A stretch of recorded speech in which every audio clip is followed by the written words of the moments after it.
ഇല്ല മേരി ചേച്ചി, കയ്യിൽ കാശുണ്ടെന്നേ. ചേച്ചി പറഞ്ഞ പോലെ തന്നെ ഞാൻ കുടുക്കയിൽ കുറച്ച് ക്യാഷ് ഇട്ട് വെച്ചായിരുന്നു. അതൊരു തുകയായി കാണും.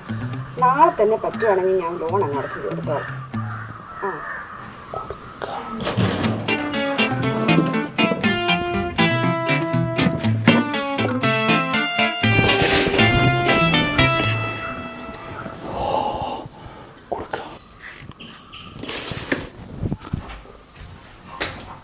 ഇതന്നെ ഇപ്പൊ ഇങ്ങനെ ഒരു കിടപ്പ്? ഭയങ്കര തലവേദന. വയറ്റത്തോ?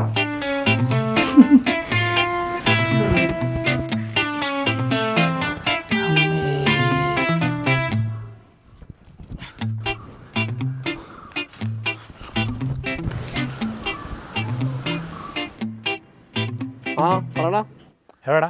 ഞാൻ ഇവിടെ ക്ലബിൽ. നന്നായി. നീ ഒരു കാര്യം ഒരു അരട്ട് എടുത്തു. നിനക്ക് വട്ടായോ ലോട്ടറി അടിച്ചു? നീയൊക്കെ പറഞ്ഞത് ഞാൻ നിന്നെയൊക്കെ മത്തി അടിക്കുന്നില്ലേ? പിന്നെ എൻ്റെ കാശുണ്ടാ? നീ താനോട്. ഇന്ന് രാജു കാശുകാരനാണ്.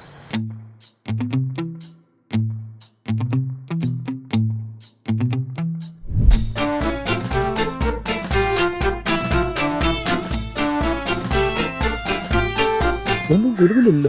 കംപ്ലീറ്റ് നോട്ടാണ്. എന്നാടാ? ഞാൻ സാധനം മേടിച്ച് തോട്ടത്തിൽ വന്നടാ. നീ പെട്ടെന്ന് കാശ് പാട്ട് പോവാ. നീ അവിടെ തന്നെ നിൽക്ക്. ഞാനാണ് ആ ലോട്ടറിക്കാരനെ കാശ് മേടിച്ചപ്പോ സാധനം മേടിച്ച്. വരുമ്പോഴേ അവനെ കാശ് കൊടുത്തേക്കാം. നീ ഇവിടെ നിൽക്ക്, ഞാൻ വരുന്നു. കൈ കാശിരിക്കടാ. ശരി. ദൈവമേ, ഒരാഴ്ചത്തേക്ക് ഓട്ടോ പിടിച്ച് സാധനം വാങ്ങുള്ള കാശുണ്ടായിരിക്കണേ.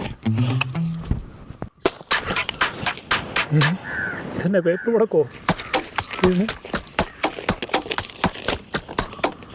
തൻ്റെ തന്തയല്ല എൻ്റെ തന്ത.